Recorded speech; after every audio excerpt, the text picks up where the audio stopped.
Bonsoir et merci d'être sur Télé Africa pour ce rendez-vous hebdomadaire 21h, le grand rendez-vous magazine d'information du mardi sur notre chaîne de télévision.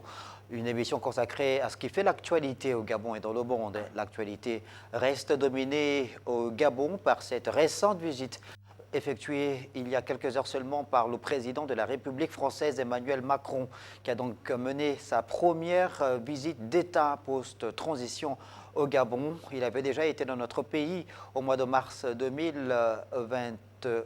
Emmanuel Macron présent à Libreville où il a eu un tête-à-tête avec son homologue Brice Clotaire Oligui Nguema, une visite d'État inscrite dans le cadre de la redéfinition du partenariat bilatéral entre le Gabon et la France, à l'aune de la signature de plusieurs accords, notamment de partenariat dans le domaine du transport ferroviaire, l'engagement de la France à accompagner également ou à soutenir les efforts du Gabon dans le cadre de la préservation de l'environnement, du développement durable. Pour faire le point sur cette actualité, j'ai le plaisir de recevoir sur le plateau de l'émission 21h, le grand rendez-vous, Pascal Lonkoulou, acteur politique. Je reçois également Jean-Christian Kombila, journaliste, analyste politique et coordonnateur général du mouvement Les Témoins de l'Histoire. Et je reçois comme troisième invité Félicien Rodrigue Nvou, acteur politique. Messieurs, bonsoir à tous les trois. Bonsoir. Merci beaucoup d'être une fois de plus au rendez-vous de l'actualité sur Télé Africa. On l'a dit, avec cette visite d'État menée dans notre pays il y a quelques heures seulement par Emmanuel Macron, le président de la République française. On sait que le président français, après le Gabon, s'est rendu en Angola, où séjourne également le président Brice Clotaire Oligui Nguema afin d'y prendre part au 7e sommet Union européenne-Union africaine, consacré notamment à la transition énergétique et à la préservation de la paix. Mais point sur la visite d'État du président Emmanuel Macron qui a donc foulé le sol gabonais le 23 novembre dernier, accueilli au bas de la passerelle par son homologue gabonais, Brice Clotaire Oligui Nguema. Forte mobilisation, grande mobilisation à l'aéroport international et en bas de Libreville. Le reportage. Le président français sur le continent, l'étape de Libreville est une visite d'État placée sous le sceau d'une dynamique diplomatique profondément réformée. C'est un nouveau postulat d'une coopération bilatérale équilibrée et mutuellement bénéfique pour les deux nations. Avec son homologue Emmanuel Macron, Brice Clotaire Oligui Nguema se plie au cérémonial d'accueil.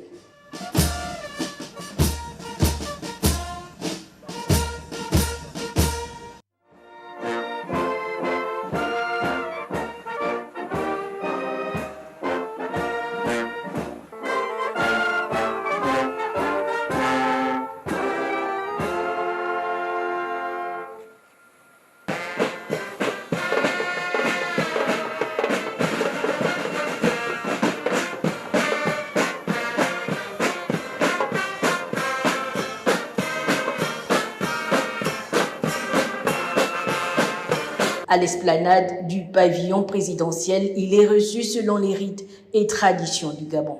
Cette visite intervient au moment où le peuple gabonais entre de plein pied dans la Ve République, une nouvelle ère guidée par les principes de bonne gouvernance, de transparence, d'inclusion sociale, de diversification économique, avec en prime la transformation à l'échelle nationale des ressources naturelles. Cette rencontre entre les deux hommes d'État redéfinit la consolidation du partenariat bilatéral et l'examen des dossiers stratégiques d'intérêt commun, incluant notamment la coopération diplomatique, les enjeux économiques et énergétiques, les questions de sécurité ainsi que les priorités environnementales. Voilà, forte mobilisation à l'aéroport international Léon Mba. Ça a été le premier temps fort de cette visite d'État d'Emmanuel Macron au Gabon. Alors, on sait que la question relative à la mobilisation à l'aéroport international Léon Mba a été abondamment commentée, notamment sur les réseaux sociaux. Au-delà d'ailleurs de frontières de Gabon, puisqu'on a vu plusieurs réactions venant de certains pays africains, notamment de l'espace francophone. commenter sur la mobilisation à l'aéroport international Léomba. Messieurs, on ouvre l'émission donc avec ce premier point en lien avec cette forte mobilisation. Jean-Christian Combina, comment comprendre qu'il y ait autant de critiques acerbes sur la mobilisation à l'aéroport Léomba? Les Gabonais ont-ils mal fait de se mobiliser comme un seul homme pour accueillir Emmanuel Macron? Le peuple gabonais a une tradition d'hospitalité.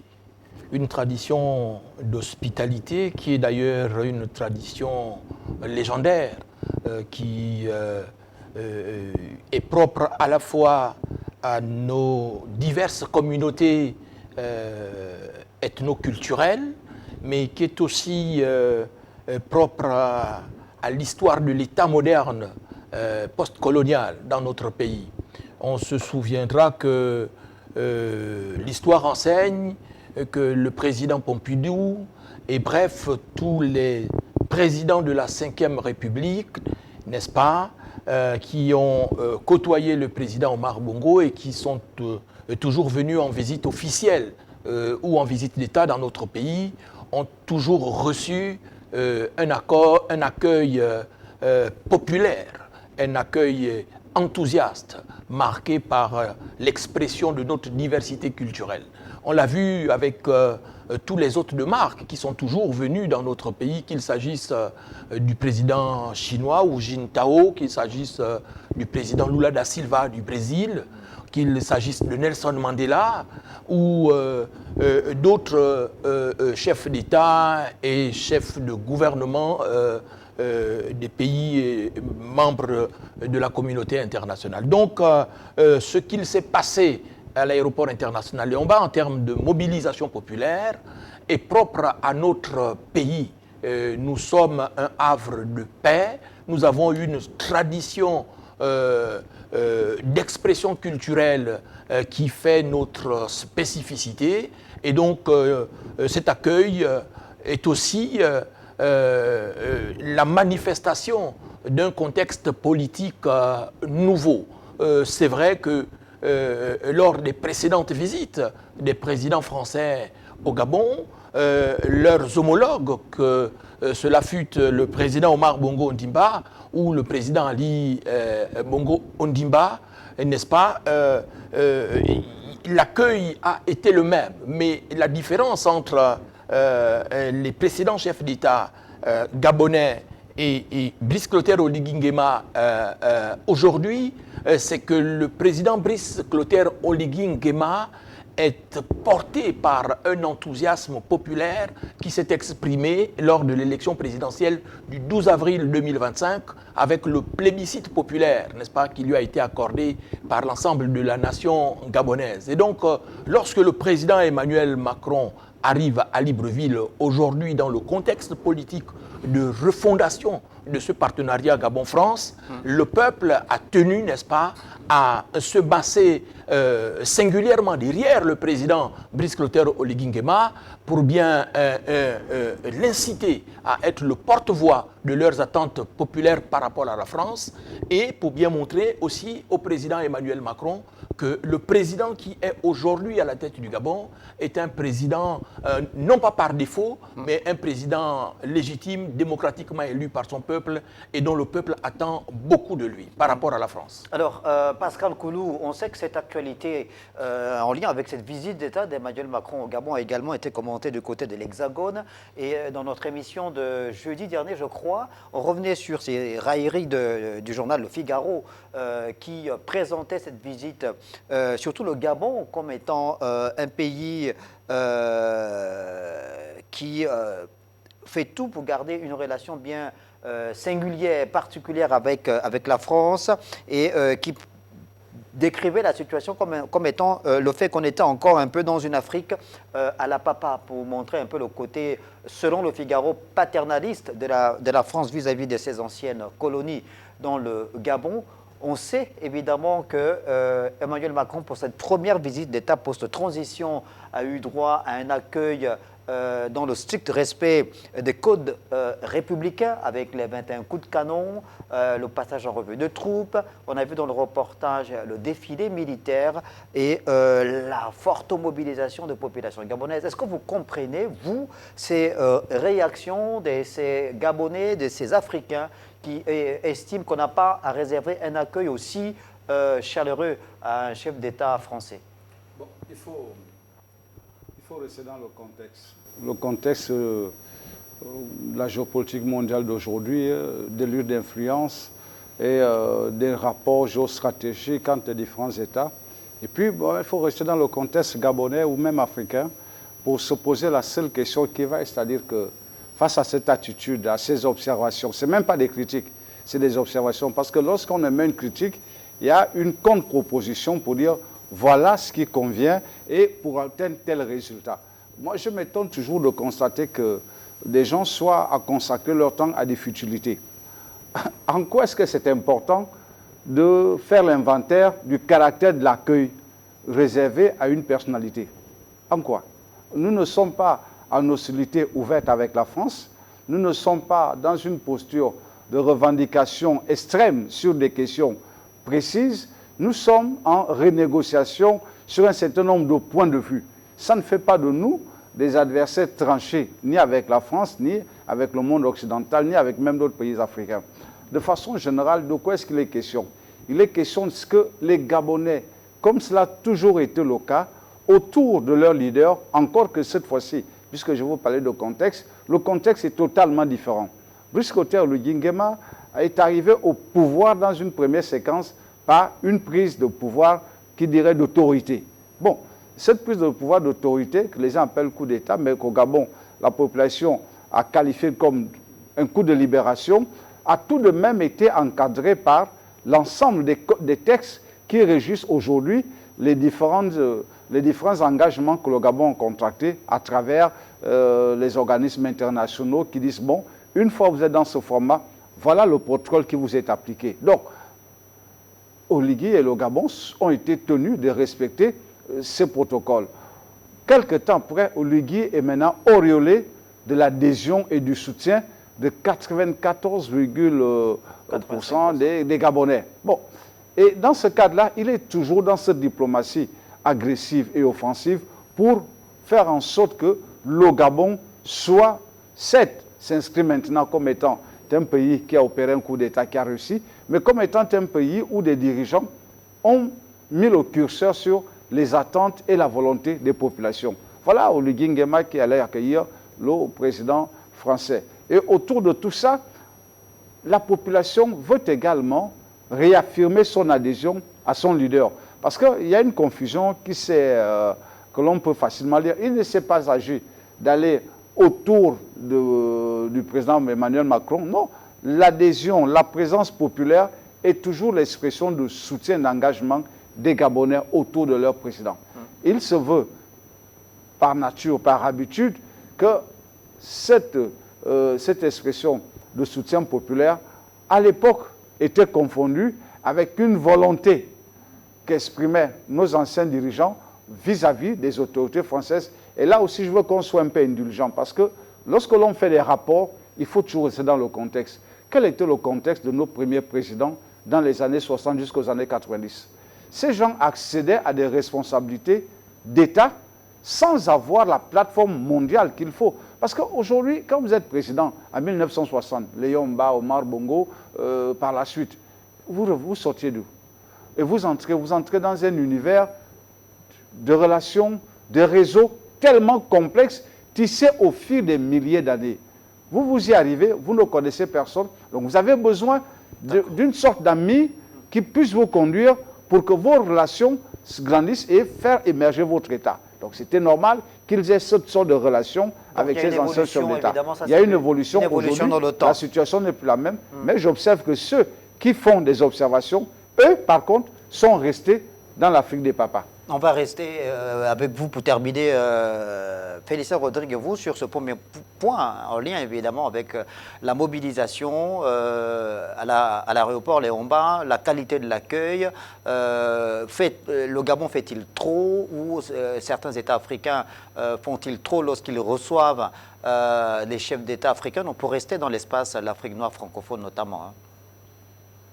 Non, pour rester dans le même cadre que mes deux co-débatteurs ont exprimé, non, ici il faut voir, il y a d'abord la relation d'État à État. Il y a ce qu'on appelle les bons offices, un chef d'État qui arrive chez vous, vous devez le recevoir avec les honneurs du que c'est votre homologue qui arrive. Toujours est-il que, en ce qui concerne le président français, lors de sa visite ici au Gabon, il y a eu une mobilisation de la première institution. Mais quand répondez-vous à ceux qui disent que, ouais, mais il y a...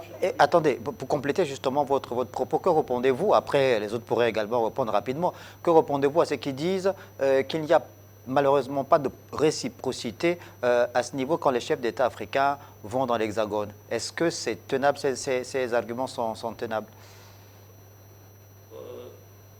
Nous vivons, je vous ai dit, nous vivons dans un monde d'interdépendance. Tous les pays n'ont pas le même niveau, n'ont pas le même poids. Donc vous voyez que même au niveau de l'ONU... Encore moins la même culture. Même la même culture, il y a ce qu'on appelle le Conseil de sécurité. Vous voyez que ce sont les 5 ou 8 plus grands pays donc, qui ont le droit de veto. Donc il n'y a pas, l'Afrique n'est pas représentée. Pourtant nous sommes des États indépendants. Le Nigeria était un géant parmi les pays africains, l'Afrique du Sud. Mais vous voyez très bien que malgré la taille, malgré la dimension, malgré le développement de ces deux pays que je viens de citer, ils ne sont pas des membres permanents du Conseil de sécurité. Non, il y a la relation, je vous ai dit, la relation d'État par État fait en sorte que la diplomatie voudrait que vous puissiez bien recevoir votre chef d'État, mais ici, ce qui s'est passé, ce que j'ai vu avant, 2 jours avant, j'ai vu que même les soutiens les plus actifs du président de la République et les Gabonais se sont beaucoup interrogés sur pourquoi faire le déplacement de l'aéroport. Or, nous avons vu que les relations d'État, la mobilisation du président de la République a entraîné les autres membres du gouvernement, a entraîné de prendre le taureau par les cornes pour faire en sorte que cette visite soit marquée d'une pierre blanche. Donc, les Gabonais étaient en droit de s'interroger. Qu'est-ce que la France peut aujourd'hui, en 2025, nous apporter? Indépendamment des relations d'État en État, qu'est-ce que la France peut nous apporter au moment où nous observons? Parce que ça sont mes deux frères, ils sont balayés très rapidement. Non, nous voyons l'évolution du monde. Nous voyons la trajectoire. Nous voyons qu'on peut observer pourquoi le président français n'a pas été au Gabon durant son premier mandat et pourquoi à la fin de son mandat, au premier mandat, le président français avait une majorité qualifiée, je dirais même très qualifiée, au Parlement français, donc au niveau des députés et des sénateurs, et le président français avait Monsieur, la légitimité... vraiment, je m'excuse. Monsieur Kouloum, s'il vous plaît. Établissez le rapport qu'il y a entre... Non, établissez le rapport qu'il y a entre la baisse de la cote de popularité du président français et les actes d'État. Parce que quand vous dites ça, c'est comme si vous disiez, comme sa cote de popularité a baissé, tout ce qu'il fait n'engage pas et ne consacre pas la France. Parce que je ne vois pas le rapport. D'accord, on va laisser terminer. Oui, terminez votre propos. Oui. Où le rapport? Non, laissez-le terminer. Non, je voulais dire que les Gabonais s'interrogent. Vous ne pouvez pas dire, moi je vous ai dit, j'ai vu les grands soutiens du président s'interroger que pour quelles raisons ils vont aller à l'aéroport. Moi je prends par exemple mon cas. Mais si aujourd'hui, on me dit par exemple, État toujours pas État, mais si on me dit un leader tel que je le connais, Vladimir Poutine vient au Gabon, mais monsieur, vous serez le premier à faire des t-shirts, à faire des palmes. Même si je suis au fin fond d'Atanda, je préfère marcher à pied pour aller à l'aéroport. Vous voyez? Donc c'est Ça, c'est selon votre appréciation, D'accord. On voit que le monde évolue et on est dans un monde globalisé. Donc nous voyons ce qui se passe dans le monde. Ce qu'on a vu, c'est qu'il y a eu évidemment cette forte mobilisation. Et pour parler justement de forte mobilisation, le constat qui est également fait, c'est que même en Occident, on a vu que dans l'histoire occidentale, des liens qu'il y a notamment entre les anciennes monarchies ou les monarchies actuelles, on a vu que quand la reine Élisabeth d'Angleterre effectuait une visite d'officiel ou d'État en France, on a bien vu une forte mobilisation du peuple français dans les rues pour rendre un accueil chaleureux à la reine Élisabeth. À ce moment-là, comment on l'interprète? Est-ce que ça veut dire que la France est un État vassal de l'Angleterre? Pourquoi est-ce qu'on saluerait la présence massive des Français dans les rues de Paris pour saluer la présence de la reine Élisabeth, mais on s'offusquerait du fait que les Gabonais accueillent Emmanuel Macron? Pourquoi? Non, c'est pas qu'on ne s'offusque pas. Je dis, il y a des relations de détail. Non. Répondez à la question. J'ai pris l'exemple de la reine Élisabeth et des autres rois, par exemple. Parce que la reine Élisabeth, vous voyez que c'était un royaume et elle a incarné, elle est arrivée d'abord très tôt au pouvoir, très jeune, et elle est restée, elle a eu une stature, une grande stature, qui dépasse même le cadre des simples chefs d'État. Or, c'est une reine, c'est la royauté, c'est réellement, au niveau de la royauté, ça veut dire qu'au niveau, ça dépasse les simples États que nous sommes, c'est perçu comme la noblesse. Donc, à partir de ce moment, les Français se disent, ah, on n'a pas souvent, ce n'est pas souvent donné. Le déplacement de la reine... Monsieur, vous caracolez à des explications qui ne tiennent pas. Chaque peuple a dans ses éléments de vie ce qu'on appelle les traits culturels. Au Gabon, c'est connu, chaque fois que le président pose un acte qui fédère le Gabon à l'étranger ou à d'autres circonstances, les Gabonais vont le soutenir. Point barre. Le reste, c'est des complexés qui croient que le fait d'être à l'aéroport fait de vous des sous-hommes. En quoi? Établissez le rapport. Moi, je veux quelqu'un qui me démontre que entre... Monsieur, vous, essayez de nous démontrer qu'entre les engagements officiels prononcés par le président de la République et ceux réaffirmés par le président Macron, la présence populaire à l'aéroport est de nature à diluer ou à rendre caduque cet engagement au sommet. Pascal Koulou, voilà ce qui intéresse les gens. Avant d'entrer dans ce second point, on va terminer sur le premier point en rapport avec la mobilisation à l'aéroport, avec Jean-Christian Kombila qui voulait apporter un complément de réponse au débat. Non, je voulais juste dire à M. Nvoung, lorsque vous faisiez allusion à l'accueil populaire qu'a toujours reçu l'ancienne reine Élisabeth lors de ses différents déplacements en France, il faut se souvenir que la France est une ancienne monarchie. Et donc, les populations françaises sont attachées, n'est-ce pas, à cette représentation monarchique du pouvoir, au point que même en France, on a appelé tous les présidents de la Ve République comme étant des monarques républicains. Donc, ça, c'est propre à leur culture ancestrale, et donc il n'y a pas de mal à ce que les Français viennent accueillir la reine Élisabeth telle qu'ils l'ont toujours accueillie. Maintenant, lorsque les gens s'interrogent sur la réciprocité, est-ce que lorsqu'un chef d'État africain va en France, il est reçu avec autant d'honneur? Oui, lorsque les visites des chefs d'État sont de nature différente. Lorsqu'il s'agit d'une visite privée, c'est une visite privée. Lorsqu'il s'agit d'une visite officielle, c'est une visite officielle. Lorsqu'il s'agit d'une visite d'État, c'est autre chose. Et c'est le plus haut niveau. Il y a des codes de visite d'un chef d'État. Donc nous étions là dans le cadre d'une visite d'État. Maintenant, nous étions là dans le cadre d'une visite d'État, M. Evon. Maintenant, ce qu'il faut dire, M. Pambo, c'est que sur la question de la réciprocité, oui, nos chefs d'État ont toujours bénéficié, n'est-ce pas, d'une telle réciprocité. Lorsque le président Omar Bongo allait en France, il était fréquenté par toute la classe politique française, de gauche comme de droite, du centre comme d'extrême, gauche ou droite. Et de la même façon, les opérateurs économiques français, tout le monde, l'intelligentsia française, la presse française, tout le monde se succédait aux clients pour pouvoir aller rencontrer le président Omar Bongo Ondimba. D'accord, ok,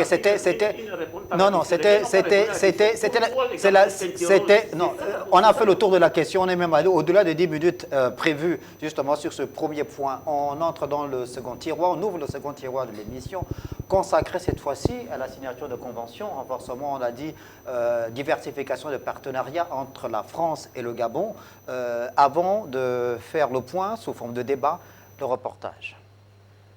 Le Gabon et la France sur une même table. La rencontre survient au moment où le président de la République, Brice Clotaire Oligui Nguema, redéfinit les grandes lignes de sa politique extérieure qui s'appuie désormais sur les principes de souveraineté, de respect mutuel et de coopération équilibrée. Le protocole d'accord signé dans le cadre de cette réunion qui porte sur la signature d'une convention de crédit de l'Agence française de développement traduit ainsi l'engagement de la France et du Gabon à établir des partenariats dans la modernisation et la sécurisation du chemin de fer transgabonais. L'enjeu est important pour le développement économique du pays. Cet outil joue un rôle déterminant dans la vision d'industrialisation. Nous ne souhaitons plus faire comme par le passé. L'industrialisation en est l'un des principaux piliers, notamment par la transformation locale de nos matières premières. À ce titre, nous invitons les entreprises françaises à s'asseoir, à suivre notre dynamique.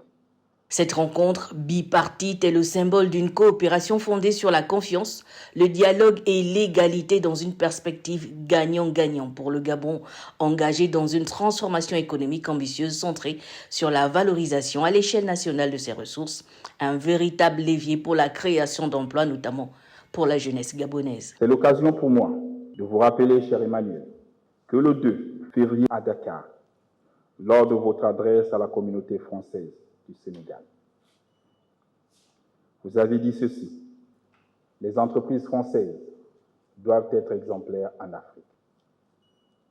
C'est cette exemplarité que nous recherchons pour notre pays. Concernant la transformation du manganèse, nous comptons sur votre collaboration afin que le groupe Eramet respecte ses engagements. Saluons les réformes économiques et structurelles engagées par les nouvelles autorités de la Ve République. Le président français a réaffirmé la volonté de son pays d'accompagner le nôtre. Je crois dans un partenariat réinventé et en effet dans une relation qui soit respectueuse, où nous devons être exemplaires les uns et les autres et où les situations doivent amener à des partenariats gagnant-gagnant. Je soutiens totalement ce que le président de la République vient de dire. Et donc nous accompagnons ce partenariat gagnant-gagnant, respectueux des intérêts de chacun. Le Gabon et la France entendent mutualiser cette vision stratégique dans de vastes projets comme la gestion des déchets, la construction d'infrastructures, la transformation du manganèse ainsi que la redynamisation de la coopération dans le domaine de la défense. Cette coopération militaire vise à faire du Gabon une référence régionale grâce à la création d'écoles nationales à vocation régionale et à l'Académie nationale de protection environnementale dédiée à la lutte contre l'orpaillage et le braconnage illégal. On résume donc ces deux discours de Brice Clotaire Oligui Nguema et d'Emmanuel Macron lors de la signature de cette convention de partenariat entre l'Agence française de développement et le Gabon, l'AFD, qui accompagne donc le Gabon notamment dans la modernisation et la sécurisation du transgabonais, le chemin de fer long de plus de 600 km. Le président gabonais dit: le Gabon définit désormais seul le cadre des alliances. Avec la France, comme avec les autres nations, nous avançons dans le respect, la transparence et la réciprocité. Pour sa part, Emmanuel Macron, dans son propos résumé, je crois en un partenariat réinventé et en effet en une relation qui soit respectueuse, où nous devons être exemplaires les uns et les autres et où les situations doivent amener à des partenariats gagnant-gagnant. Oui, écoutez, moi je crois qu'il faut sortir de cette culture qui veut qu'on s'exprime sur tout et sur rien. Cette culture qui fait en sorte que quelquefois, on a l'impression que l'emballage est plus important que le contenu. Or, le contenu de la visite d'un chef d'État qui vient en visite d'État se lit au travers de la nature des conclusions et des rapports par rapport à la façon dont les deux États ont décidé de collaborer, ont décidé de réinventer. Et l'expression d'Emmanuel Macron est importante parce qu'elle dit « nous allons réinventer ». C'est-à-dire on ne tient plus compte les éléments de repère. Ce n'est pas ce qui existait, c'est ce quoi nous nous projetons pour un avenir meilleur pour tout le monde. Et ensuite, comme le président le dit, nous sommes seuls à décider. Bon, voilà les éléments de fond qui permettent de jauger du rapport qui existe dorénavant entre la France et le Gabon. Les danses folkloriques à l'aéroport, la présence massive, à la limite, j'ai envie de dire que c'est accessoire.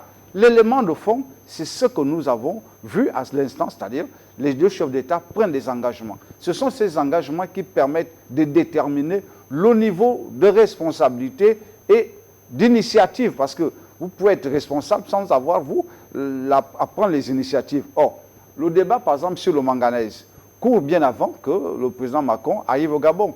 Brice Clotaire Lingema a clairement dit, depuis quelques mois, qu'il entend dorénavant veiller à ce qu'une bonne partie des matières premières extraites sur le sol gabonais soit transformée localement. Il y a eu la réaction de la direction générale des Rames, et là, on vient de voir que le président Macron a compris que c'était la décision prise par le Gabon et que tant est-il qu'il tienne au manganèse gabonais, il n'y a pas d'autre chose à faire. Il faut se plier à l'orientation que vient de fixer le Gabon. Vous savez, pas de réinventer. Donc, ceux qui ne peuvent pas voir que les choses avancent, que le rapport est devenu un rapport de souplesse, pas de soumission, mais un rapport de souplesse dans la mesure où, dans toute négociation, vous perdez un peu, et les autres également, pourvu que vous arrivez à des situations d'arrangement commun qui stimulent et renforcent le cadre de relations qui unit les deux États. Je crois que c'est ça qui est le plus important. Félicien Rodrigue, vous, alors, il y a une forme d'appréciation à géométrie variable de la nature des relations d'État-État qui existe entre la France et ses anciennes colonies. Selon l'histoire singulière de chaque pays, de chaque ancienne colonie, le regard que l'on a du côté de l'Afrique de l'Ouest n'est pas forcément celui qu'on a du côté de l'Afrique centrale et particulièrement du Gabon. Sur cette question-là, pour Brice Clotaire Oligui Nguema, la France est un partenaire économique, et là on parle de partenariat économique, un partenariat qu'il veut décomplexer. Oui, ce sont des mots, ce sont des usages que l'on entend depuis des décennies. Partenariat décomplexé, depuis 90, on entend ce genre de mots. Non, ce qu'il faut retenir, qui est simple, c'est que même si vous voulez occulter le fait, parce que tout est lié. On vit dans un monde globalisé. Je ne vois pas, personnellement, je parle en tant que citoyen gabonais, je ne vois pas vraiment de manière pertinente ce que peut nous apporter la France en 2025. Si vous regardez la France aujourd'hui, nous avons un budget. La France n'a pas de budget. La France recourt aux emprunts. La France est le pays le plus endetté de toute l'Europe. Et le Gabon recourt aussi aux emprunts, non? 3 000 milliards d'euros. Et le Gabon n'est pas endetté? Le Gabon est endetté, mais c'est proportionnel. La France, je vous ai dit, la France est le pays le plus endetté. La France n'a pas de budget. La France, pour les problèmes régaliens, est obligée de recourir aux emprunts. Nous, on arrive encore à supporter notre masse salariale, notre fonctionnement, sans avoir besoin de la France. On arrive à le supporter. Donc aujourd'hui, il faut comprendre les problèmes. Si je pose la question à un vous, comme vous avez dit, là vous réagissez en tant qu'un vous, un citoyen gabonais. Donc le citoyen, un vous, estime, quand on essaie de décrypter votre propos, que le Gabon devrait rompre ses relations diplomatiques, économiques avec la France? Non, c'est pas ce que je dis. Bon, vous dites quoi concrètement par rapport à la relation économique ou diplomatique entre la France et le Gabon? Qu'est-ce que vous souhaitez? Non, ce que je dis, c'est que nous aurions toujours des relations. La France, c'est quand même la métropole. C'était notre partenaire, c'était notre partenaire privilégié. Mais regardez tout près de vous. Observez. Regardez les grandes entreprises françaises, elles sont où? Dragage est où? Sobeya est où, Kola c'est où. Vous entendez encore parler dans nos provinces respectives de l'excellence colombien. Quels grands chantiers les sociétés françaises ont encore dans ce pays? Le manganèse, Eramet. En dehors des Eramet, vous voyez bien que le président vient de dire qu'il souhaite qu'il y ait un partenariat il faut l'énergie. D'accord, vous souhaitez quoi? Que souhaitez-vous? Il faut des énergies. Il faut qu'on en a parlé récemment. Monsieur, vous portez le jugement sur la gouvernance de qui? Parce que toute chose doit avoir un repère pour qu'on vous comprenne. Votre jugement, vous le portez sur la gouvernance de qui? Est-ce que Oligui Nguema est comptable de la mauvaise appréciation et des mauvais accords nous liant à la France? Parce que moi, je veux bien qu'on soit examiné chaque question. Mais ayons, nous aussi, la possibilité de nous regarder dans le miroir pour dire cette responsabilité incombe à X. On vient de constater, il est là sur le plan légitime et sur le plan légal depuis 6 mois. Il y a 3 mois, il a dit que le manganèse du Gabon se transformera en grande partie au Gabon. Ça, c'est Oligui.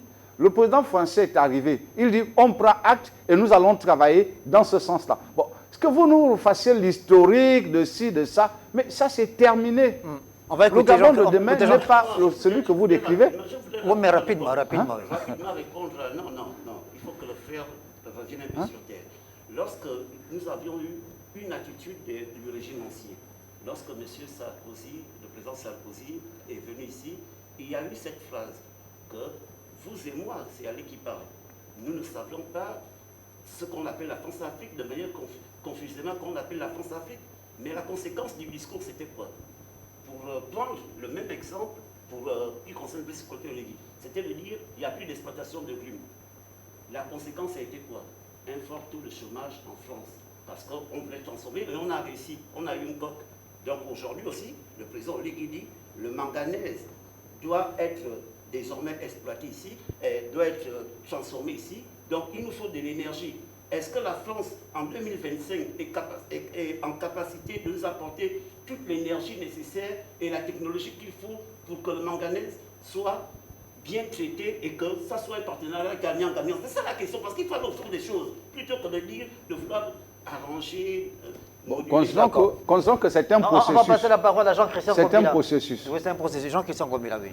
Écoutez, nous avons écouté les discours des deux présidents. Le président Brice Clotaire Oligui Nguema est resté cohérent avec la posture qui est la sienne depuis qu'il a accédé à la magistrature suprême, à savoir que notre économie doit franchir le cap de l'industrialisation. Cela passe par la transformation de nos matières premières sur place, dont le manganèse. Il y a eu quelques tensions avec Eramet. Aujourd'hui, peu avant l'arrivée de M. Macron au Gabon, le président Brice Clotaire Oligui Nguema a reçu en audience la direction générale d'Eramet. Ces responsables se sont pliés à l'ensemble des conditions posées par le président de la République. Son homologue français est arrivé.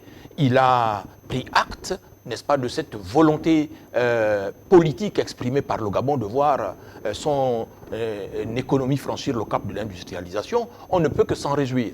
On doit aussi se réjouir de ce que le président Macron a dit qu'il faille réinventer la coopération franco-gabonaise. Pourquoi? Vous voyez, vous est en train de faire la grimace parce que pour lui, il estime que cette phrase d'Emmanuel Macron sonne comme un vœu pieux, selon pas du tout. Pourquoi c'est important de ce que M. Macron dit? Parce que la relation franco-gabonaise, lorsqu'on examine l'historique de cette relation, a souffert, n'est-ce pas, de la prééminence donnée aux acteurs privés, n'est-ce pas, sur la coopération étatique. Il y a eu, entre la France et le Gabon, de nombreux acteurs privés qui ont pris le pas sur la coopération officielle étatique. Et ça a fait que les réseaux clientélistes de la France-Afrique ont proliféré et ce sont eux qui ont quasiment capté, n'est-ce pas, tous les bénéfices que devraient avoir les peuples dans le cadre de cette coopération. Et donc, ce qui est important aujourd'hui, c'est la volonté de moderniser cette coopération. l'initiative de cela vient du Gabon, puisque aujourd'hui, les populations gabonaises, la nation gabonaise dans son ensemble, invite le président de la République, n'est-ce pas, à plaider dans ce sens-là. Et que le président Macron dise à son tour qu'il est pour une réinvention de cette coopération, autrement dit, de la réappropriation de la coopération par les deux gouvernements, au détriment des acteurs privés, on ne peut que s'en réjouir. Donc c'est vraiment un discours qui est dans l'air du temps, que celui prononcé par Emmanuel Macron, que celui prononcé également par le président Brice Clotaire Oligui Nguema au cours de ce sommet France-Gabon de Libreville. Félicien Rodrigue, il y a donc la redéfinition de la coopération bilatérale, on l'a dit, entre le Gabon et la France, voulue, répétée par Brice Clotaire Oligui Nguema et Emmanuel Macron. On est en train de parler là de cette volonté manifeste affichée depuis plusieurs mois par Brice Clotaire Oligui Nguema, celle relative donc à la transformation des matières premières dans notre pays avant exportation. Il y a dans le tête-à-tête qu'il y a entre les deux chefs d'État, mais surtout cette signature de convention, de partenariat, l'engagement réaffirmé de l'Agence française de développement dans le cadre de l'entretien, la modernisation, la sécurisation du transgabonais. C'est quand même l'épine dorsale de l'économie nationale qui passe par 5 provinces sur 9 du Gabon, c'est plus de 600 km, c'est 19 milliards de francs CFA qui seront mobilisés dans le cadre de ces partenariats, conventions entre la France et le Gabon via également l'Union européenne. Votre regard sur ce partenariat en ce qui concerne le chemin de fer gabonais, transgabonais, dont on sait qu'il a connu plusieurs problèmes ces dernières années, avec plusieurs déraillements de train. Bien sûr, c'était un dossier sensible, le dossier du transgabonais. Le président Brice Clotaire Oligui Nguema, je pense, a annoncé la jonction Boué, je pense, Boué, qui doit relier Boué, Mekambo, Lastonville. Il y a un bout de chemin de fer que le président Brice Clotaire Oligui a annoncé. Je pense qu'il y a un an est passé. Non, ici, il faut bien comprendre. Les réinventer ne signifie rien. Il faut un chronogramme. Le président Oligui a dit, lui, souhaite que d'ici 2029, Eramet doit prendre des dispositions. Or, entre les promesses et avoir un chronogramme précis, je vous ai dit que si nous avons déjà des problèmes d'électricité domestique, ce n'est pas les grands fourneaux, ce n'est pas pour traiter les trucs qui vont à plus de 2000 degrés Celsius qu'on pourra avoir. Il faut beaucoup d'énergie. Les barrages sont... Vous savez, le type de barrage qu'il faut, on va devoir même déplacer, c'est-à-dire changer l'itinéraire de l'Ogooué. Pardon? Changer l'itinéraire de l'Ogooué? Ça veut dire que pour avoir le refroidissement, c'est-à-dire que pour avoir ce type de barrage, c'est-à-dire que le président allait visiter, je vous ai dit, il était à Kigali. Mais vous savez pourtant dans quel contexte on a agrandi, renforcé le Grand Poubara, le barrage de Grand Poubara. Est-ce que vous pensez que le barrage de Grand Poubara est déjà fonctionnel à 100% de sa capacité énergétique? Vous le pensez? Déjà, nous n'avons pas suffisamment d'équipement. Or, il faut un barrage, il faut un très grand barrage pour alimenter, pour transformer le manganèse. Parce que ce qu'on oublie passer, c'est que on ne peut pas faire les usines pour traiter le manganèse avec l'actuel barrage que nous avions. Il faut un barrage, il faut un nouveau barrage, il faut des barrages de type industriel qui dépassent le cadre de Poubara. Or, qui va le faire? Vous pensez que les Français peuvent le financer à moins de 2029? Parce que le problème, c'est qu'il faut être réaliste. Le problème, c'est ici, moi je vois la sous-région. Monsieur Vung, je crois que vous étiez quelqu'un de courageux, d'ambitieux. Dans la sous-région, nous voyons l'implication. Je peux dire, au Gabon, je peux vous citer les implications chinoises. Chronogramme avec des délais qu'ils respectent. On peut vous dire, à côté, les Russes sont déjà en Guinée équatoriale. On peut dire, en Centrafrique, ils y sont. On voit ce qu'ils font. Avec des chronogrammes, avec le respect des cahiers de charges. Or, nous, on vient dire au Gabon, on va réinventer nos accords. Mais ça, c'est juste des propos gratuitement lénifiants. D'accord. Pascal Koulou, est-ce que on a compris la posture prise par Félicien Rodrigue Mvou, évidemment qu'il est libre de prendre cette position de... Panafricanisme non, pas forcément. La lecture qu'il a est la sienne, évidemment.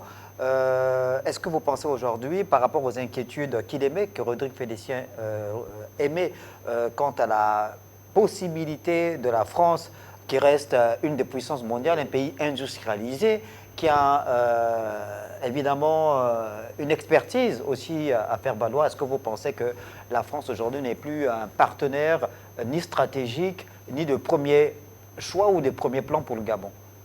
Bon, moi je crois qu'il faut savoir ce que nous voulons. C'est important. On dit qu'il faut que le Gabon se développe. Les grands leaders, les grands hommes d'État sont ceux qui, à des moments précis de la vie de leur nation, ont su prendre des décisions importantes et des années après, on se rendra compte que ce sont les choses qu'il fallait faire, au moins il fallait le faire. La réalité dans notre univers, c'est qu'il n'y a jamais de moment propice, c'est seulement une décision à prendre et on avance. Comme dans tout phénomène évolutif, on évolue par erreur corrigée. Or, de quoi est-ce qu'il est question ici aujourd'hui? Il est question de permettre qu'il y ait une véritable industrialisation. Parce que ce qu'on avait et qu'on appelait de manière vulgaire nos industries, c'était des industries extractives. On creuse, on charge dans les camions et ça va à l'étranger. Il n'y a aucune valeur ajoutée. Il n'y a pas de plus-value ni pour les populations qui localement y vivent, ni pour l'État, parce qu'on est tenu de percevoir des petites taxes. Or, le principe économique qui veut que c'est le produit transformé qui apporte une plus-value à l'État. Donc, on va y aller, on va vers cette approche et parler d'énergie. Enfin, je crois qu'il y a le Grand Pobara. Le Grand Pobara a une capacité de production qu'on a volontairement limitée, justement du fait de ce que les populations du Haut-Togo et de l'Ogooué-Lolo ne disposent pas de structures capables de consommer l'énergie qui peut être produite au Grand Pobara. Donc, il y a déjà cette situation. Et ensuite, il y a toujours des moyens. Dès lors que Ramet s'engage à faciliter la production locale, ça veut dire qu'elle prend sur elle de mettre en place des conditions énergétiques parce qu'il y va, monsieur Vung, s'il vous plaît, il y va, l'acier rentre dans les minerais stratégiques. Or, le manganèse permet de produire de l'acier en bonne teneur et en bonne quantité. Donc, à ce niveau, la France n'a pas d'autre choix. Je n'aime pas m'impliquer dans des situations géopolitiques mondiales avec des difficultés au Niger. Le Gabon reste l'une des opportunités et c'est d'ailleurs pour ça que le président français lui-même s'est engagé dans ce débat parce qu'il y va de l'industrie sidérurgique française. Si ils ne peuvent pas s'auto-garantir ces opportunités, ben écoutez, on n'est pas 5e puissance mondiale parce qu'on va faire des économies sur ce qui peut être facilement fait. Il se trouve qu'en disant oui, il n'y a pas que le Gabon qui s'est engagé, il y a la France, quelles que soient les conditions. La volonté du président de la République est que ces minerais soient en partie transformés localement. Ça veut dire que si demain, les Chinois arrivent et disent que nous, on peut le faire, on dit bravo. Si demain, les Russes arrivent et disent que nous, on peut le faire, on dit bravo. Le problème n'est pas du côté gabonais, monsieur Vung. Le problème est du côté des Ramet et du gouvernement de l'État français parce que ce sont eux qui veulent le manganèse. Nous, on l'a. On peut se contenter des devises, mais on dit non, on veut plus. Donc, c'est celui qui vient compenser ces déficits que nous avions, avec qui on va marcher. Le président l'a déjà dit. Et le président Macron, bon, moi, je n'aime pas dire cette façon, je n'aime pas m'exprimer comme ça. Mais vous savez que la main qui demande est plus bas que celle qui offre. Bon, pour une fois, nous avons une position pour orienter. Et c'est important, monsieur Vung. Ça seulement, ça devrait nous dire, waouh, Oligui, il carbure. Rien que ça. Jean-Christian Kombila, alors cette visite d'État d'Emmanuel Macron au Gabon, on l'a dit évidemment, arrive à un moment où le président de la République gabonaise, Brice Clotaire Oligui Nguema, s'est donc lancé véritablement dans un processus de diversification, non seulement de l'économie gabonaise, mais diversification également des partenaires. Et on revient encore sur cette visite qui a été organisée à la Maison Blanche à l'initiative du président américain Donald Trump avec 4 chefs d'État africains, dont Brice Clotaire Oligui Nguema, où on avait beaucoup parlé évidemment de redéfinition, là également, de partenariat entre les États-Unis et les États africains, parce que Donald Trump avait été clair, c'est fini l'aide au développement, c'est bien ça, on parlait les aides apportées, les aides publiques, voilà, les aides publiques apportées par les États-Unis à la France, aux pays africains. Donc, redéfinition, là aussi, des accords de partenariat. Donc, le Gabon, aujourd'hui, véritablement, est un pays qui est courtisé par les principales puissances mondiales et c'est à mettre au bénéfice du développement de notre pays, pour le bénéfice du développement du pays. Monsieur Pambo, vous faisiez mention de ce sommet multilatéral à la Maison-Blanche auquel avait pris part le président Brice Clotaire Oligui Nguema autour du président Donald Trump. À cette occasion, le président Brice Clotaire Oligui Nguema avait fait valoir la vision de développement du Gabon, tournée vers cette industrialisation, n'est-ce pas, de notre tissu économique. Le président Brice Clotaire Oligui Nguema avait dit au chef de l'exécutif américain que notre pays est ouvert, notre pays n'est pas l'exclusivité d'un quelconque pays, malgré tout ce qui se dit, et donc vous pouvez venir y investir. Si vous n'y venez pas, d'autres viendront. Et évidemment, aujourd'hui, le président, après s'être adressé au président américain, le premier chef d'État, n'est-ce pas, de la communauté internationale à arriver au Gabon, au lendemain de ce détour washingtonien du président Oligui, c'est le président français Emmanuel Macron. Il a bien compris l'appel de Brice Clotaire Oligui Nguema. Il a bien compris que si la France ne vient pas, d'autres vont venir.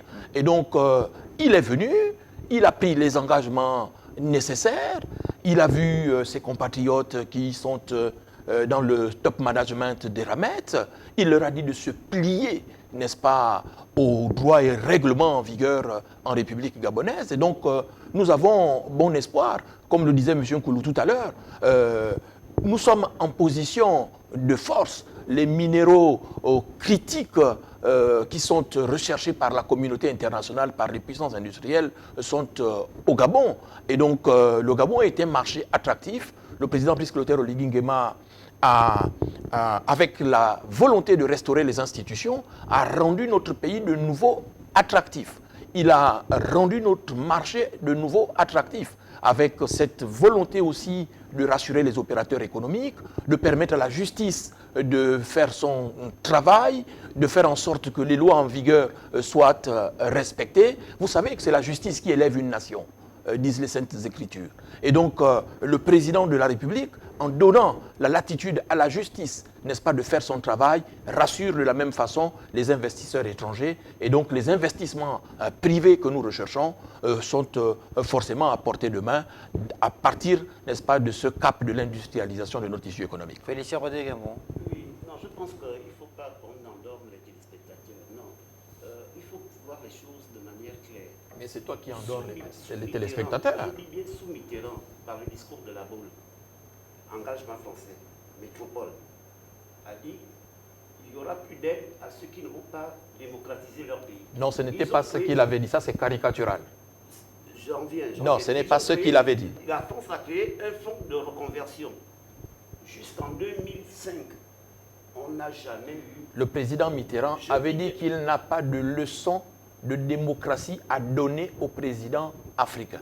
La démocratie, elle est propre à l'histoire de chaque peuple et c'est un processus. Même aux États-Unis, il y a une crise démocratique. Même en France, il y a une crise démocratique. Même en Occident, il y a une crise démocratique. Il faut suivre. Je te dis... C'était un idéal, la démocratie. La conséquence était un fonds pour aider les pays africains qui devait être financé par l'Agence française de développement et soutenu par la Banque mondiale. Omar Bongo est décédé. Je n'ai pas vu les retombées de cet accord-là. Au Cameroun, il est encore là en poste, Biya n'a pas vu ça. Au Congo, Denis Sassou Nguesso est encore là, on n'en a pas vu la couleur. Non, ce qu'il faut dire, c'est quoi? C'est que nous ne faisons pas les choses parce qu'on a le plaisir de le faire. Aujourd'hui, sur le plan interne, je vous ai dit, le discours de Brice Clotaire percuterait si d'aventure. Les Français nous proposent un chronogramme et ça va rentrer à l'actif pour dire que Brice Clotaire Oligui Nguema, sous son premier magistère, a réellement fait quelque chose de bien parce que ça va rapporter beaucoup d'argent et ça va avoir un grand impact économique sur notre nation. Or, regardez ce qui s'est passé. Là où on a un peu réussi encore, mais regardez comment le chômage est en train de sévir là-bas. Aujourd'hui, on a plus de 2000 Gabonais à la touche. Pourquoi? Parce que tout simplement, des charlatans pensent qu'on peut indiquer aux entrepreneurs que désormais, vous payez comme ça. Non, c'est leur argent. C'est l'initiative privée. Depuis quand vous avez vu les Gabonais payer à 60 000, 80 000, comme cela a été dit durant la transition, ils ne sont pas payés à 60 000, 80 000. Ça n'existe pas. Même nos lois ne le permettent pas. Mais on a exigé, on a même maltraité les patrons d'entreprise. La conséquence, c'est qu'ils ont fermé. Plusieurs ont fermé, là encore. Alors que quand était un modèle qui a été pris, les Béninois ont pris le modèle d'encore. Les Togolais ont pris le modèle d'encore. Les Sénégalais ont pris le modèle d'encore. Donc c'était une réussite. Pourquoi là où nous réussissons, nous voulons nous-mêmes, par nos actes, par notre attitude, faire en sorte que ça soit mal fait. Moi, je loue l'initiative du président Oligui. Mais le président Oligui doit être plus incisif. Parce que les belles promesses réinventées, on a compris, on va vous aider. Omar Bongo a beaucoup lutté. Il avait son ami de 30 ans chez il a fallu que Sarkozy arrive. Le contexte est différent. On a compris. Félicien Rodrigue, on est... Le contexte est différent. On a compris. Félicien est différent. Et puis je termine par là. Regardez vous-même. Lorsqu'on fait une lecture politique... Omar Bongo n'est pas Oligui Nguema. Lorsqu'on fait une lecture assez aiguisée, en une année, le président Macron a brûlé 4 premiers ministres. Donc une instabilité politique avec qui nous allons faire les accords. Or, c'est au moment où il est le plus mal qu'il pense qu'il doit venir avec une certaine vigilité, une opinion africaine à partir du... Monsieur Mvung, en matière de politique africaine, en France, que cela soit un gouvernement de gauche, du centre ou de droite, il y a une continuité. La politique intérieure africaine, n'est-ce pas, n'influe pas négativement sur les rapports entre la France et les États africains. C'est valable entre... C'est valable, s'il vous plaît, je vais vous passer la parole. C'est valable, c'est tout aussi valable évidemment entre la France et ses autres partenaires occidentaux. Bon, vous comprenez les inquiétudes soulevées par Félicien Rodrigue Mvung. Est-ce qu'on devrait être dans une sorte d'atmosphère anxiogène par rapport à ces partenariats entre le Gabon et ses partenaires occidentaux, notamment la France? Félicien Rodrigue Mvung met le doigt sur le chronogramme. Mais des annonces ont été faites. Évidemment que l'État français qui s'engage mettra en place tous les mécanismes nécessaires pour pouvoir traduire en acte la volonté politique. Bon, la première chose qu'il faut ne pas perdre de vue, c'est que la France est 5e puissance mondiale. Ça voudrait dire que l'administration Macron compte pour peu dans les objectifs stratégiques que poursuit la France. On ne reste pas et on ne veut pas progresser dans la pyramide de la gouvernance mondiale en ayant ce type de repères par rapport à la présidence d'un chef d'État.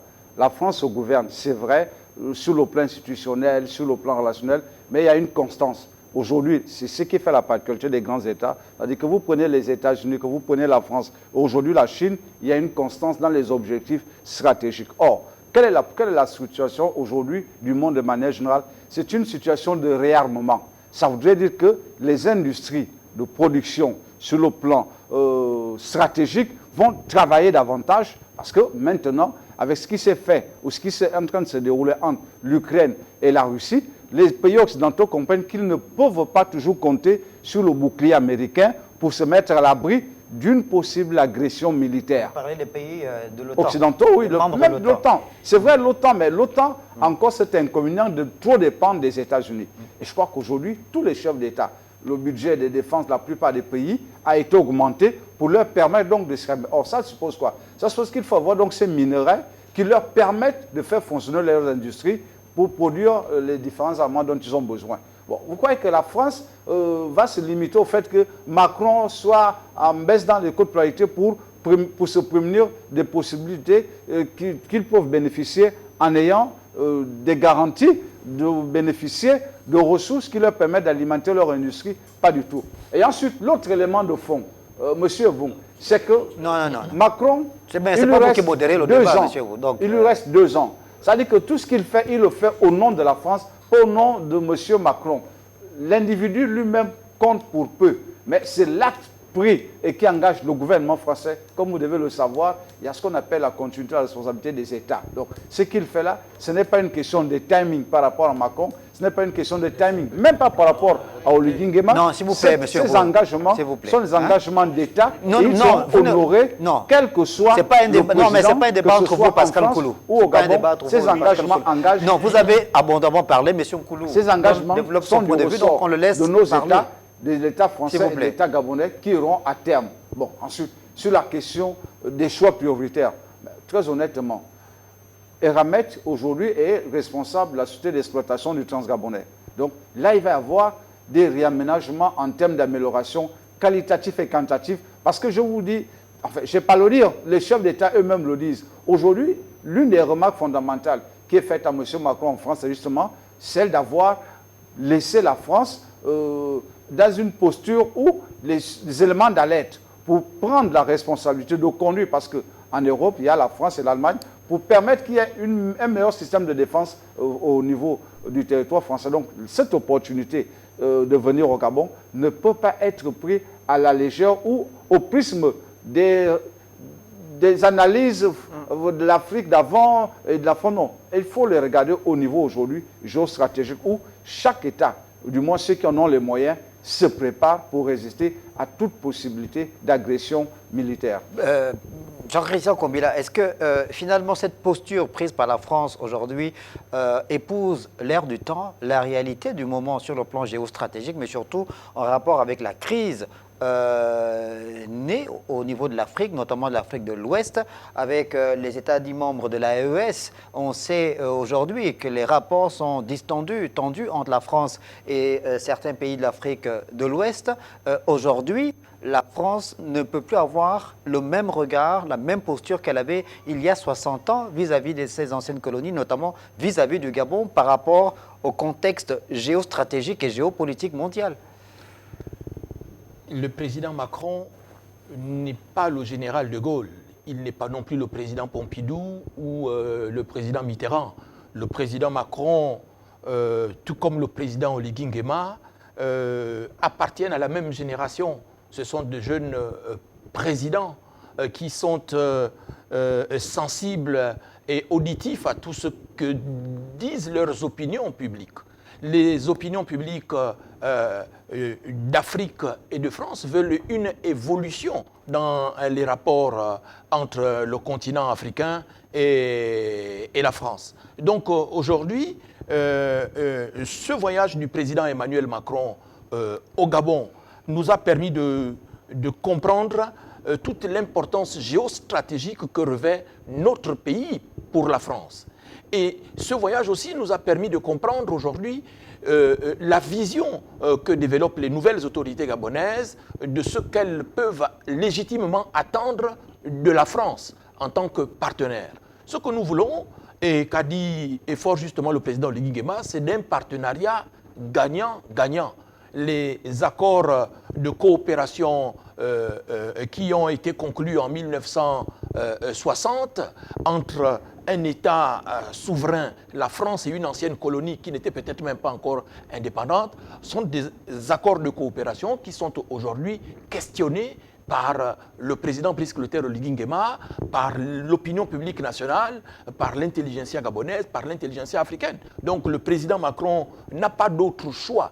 La France n'a pas d'autre choix, au risque de perdre toutes ces anciennes colonies d'Afrique, n'est-ce pas, que de réajuster sa politique africaine, que de mettre l'accent sur l'innovation technologique, sur l'innovation scientifique et sur la formation des élites africaines, comme on le voit dans le le projet à la fois lié à l'environnement, à l'économie verte, et qui a été largement développé au cours de ces séjours-là. Messieurs, je vous invite à peut-être nous retrouver jeudi prochain dans le cadre de l'émission Ligne de... Non, messieurs, je vous en prie. L'émission... Non, l'émission...